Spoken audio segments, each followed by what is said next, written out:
So good morning sa inyong mga kalubid. So yun mga kalubid, ito yung isa sa pinaka trabaho ng EB dito sa barko na magkabit ng plug dito sa Monkey Island.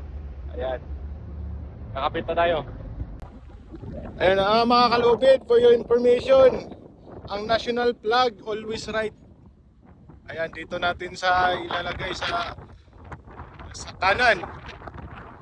Yung red flag, ito yung Bravo flag.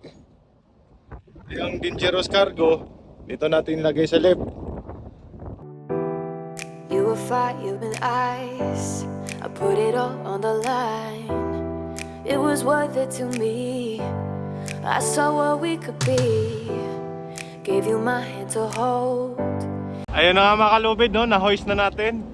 Ayan, sa left is Bravo flag. Ibig sabihin ng Bravo flag, Dangerous Cargo.